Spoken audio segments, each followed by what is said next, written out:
paz do Senhor, meu querido, minha querida. Gostaria de contar um testemunho de um grande livramento que eu recebi do Senhor Deus. Eu fui pregar, recebi um convite para pregar no bairro de Santa Margarida, na zona oeste aqui do Rio, em Campo Grande. E o meu amigo me pediu para que eu levasse o seu carro com alguns irmãos da família deles, e alguns irmãos da igreja, porque ele estaria trabalhando e não poderia levar o carro. Eu fui então, peguei o carro dele, era um Chevette antigo, e me dirigi até a igreja, aquela igreja, e foi uma bênção. Deus usou na palavra. E lá para as 10 horas da noite eu coloquei o povo dentro do carro e nós voltamos. E quando chegou ali na direção, na Avenida Brasil, da favela Cavalo do Aço, eu não sei se é Santíssimo ali, eu sei que é um lugar muito ermo e escuro, e o carro começou a falhar, e foi parando, e eu dizia, ai meu Deus, aqui não, é um lugar muito escuro, muito perigoso. E fui encostando para a direita, e as crianças brincando, falando alto. Eu falei, olha, fiquem calmos, vamos ficar em espírito de oração, porque a coisa é séria. Eu olhava para Brasil e só via os faróis, para lá e para cá. Não tinha como parar ali, porque quem passa de carro não vê quem está do lado direito e na escuridão. Tudo escuro, um breu. E as pessoas dificilmente parariam ali por ser um lugar perigoso, lugar de comunidade, de bandidos armados na época. E o cara que não tem experiência não é mecânico, a primeira coisa que ele faz é abrir o capô, né?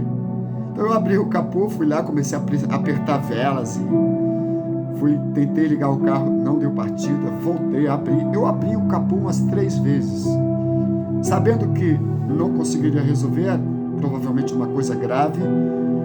Eu falei para as crianças outra vez, para as pessoas que estavam no carro, disse, olha, vamos começar a orar, porque a coisa é séria, aqui é um lugar perigoso. E entrei para o carro, fechei a porta, fiquei com o braço lá de fora e só vi os carros passando. E de repente, meus irmãos, eu vi que uma Kombi branca diminuiu a velocidade e foi caindo para a direita, e parou em frente do carro, do Chevette. Eu falei, ué, que isso? De repente me desce um homem alto, muito alto, talvez uns 2 metros de altura. Ele desce da Kombi e ele vem andando bem devagar. Eu fiquei parado olhando o que era aquilo. E os carros passando na Brasil. Ele veio caminhando até a porta lá do motorista, a janela do motorista onde eu estava. E pasmem, os senhores e as senhoras, sabe o que ele perguntou para mim? Bom, ele teria que perguntar isso. E aí, meu amigo, boa noite. Furou pneu? Faltou gasolina? Radiador? Esquentou? Não. Esse homem, no meio da noite, já era quase 10h30, 11 horas, num breu, ele vira para mim e diz, com uma voz bem calma, você não tem fé? Como assim? O cara me surge do nada, num lugar perigoso, e desce do carro, parece que está andando nas nuvens, e agora me pergunta se eu não tenho fé. Eu fiquei assim espantado e olhei para ele e falei, tenho, claro, até gaguejei, claro que eu tenho fé. Ele falou assim, abre o capô. Eu falei, mas eu já abri o capô várias vezes. Abre o capô, rapaz. Eu apertei embaixo, puxei, né? O capô abriu. Meus queridos, minhas queridas, eu estava de frente. Ele não tocou no motor do carro. Quando eu destravei, ele levantou a porta do capô, ele olhou para dentro do motor, não tocou, que eu vi as suas 2 mãos segurando a porta. Fechou, veio caminhando lentamente para onde eu estava e falou assim, liga o carro. Quando eu liguei o carro pegou.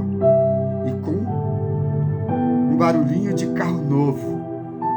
Eu fiquei espantado, olhava para ele, olhava para as crianças olhando para ele. Eu nem sei se as crianças estavam vendo, a verdade é essa.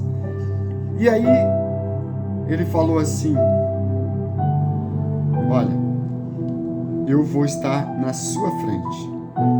Se você quebrar outra vez, eu te ajudo. Ele caminha para a Kombi, ele sobe na Kombi, e quando ele sobe na Kombi, que ele entra na Brasil, que eu olho, a Kombi desapareceu. Na frente dos meus olhos. E esse testemunho é verdadeiro. Eu olhei assim espantado, falei: cadê a Kombi? Cadê a Kombi? O Senhor enviou o seu anjo para me livrar naquela situação difícil, junto com aquelas crianças e com aquelas pessoas que estavam dentro do carro. Você já pensou, meu irmão, no privilégio de servir a Deus, de segui-lo, de amá-lo, de adorá-lo? Quantos milionários, bilionários do mundo não dariam fortunas para ter um anjo? Eles gastam milhões em segurança, mas eles não têm um anjo que possa lhes proteger.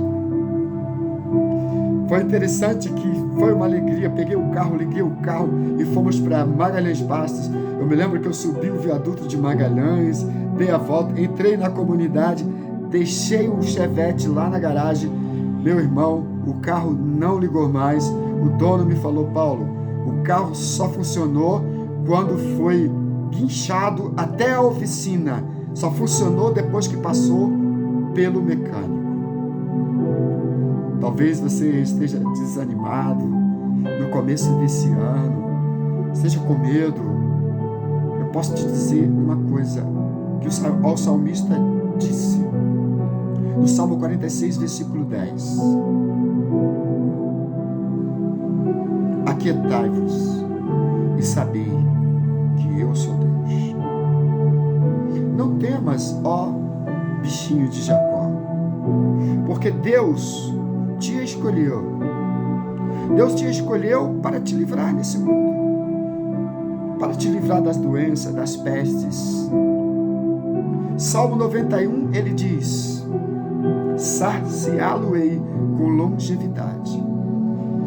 São 365 dias no ano. E se você estudar a Bíblia, você vai ver que existe uma promessa para cada dia. 365 vezes ele diz: não temas. Então, meu querido, minha querida, talvez você esteja passando perigo, talvez você tenha sido jurado de morte, talvez a sua vida está de cabeça para baixo. Mas eu te digo nessa noite: os que confiam no Senhor são como os montes de Sião, que não se abalam, mas permanecem para sempre. Deus enviou o seu anjo a Daniel na cova dos leões. Deus enviou o seu anjo aos três rapazes hebreus. E ele enviou o seu anjo e me livrou naquela noite. Confia no Senhor, faz o bem, sede fiel até a morte, e ele te dará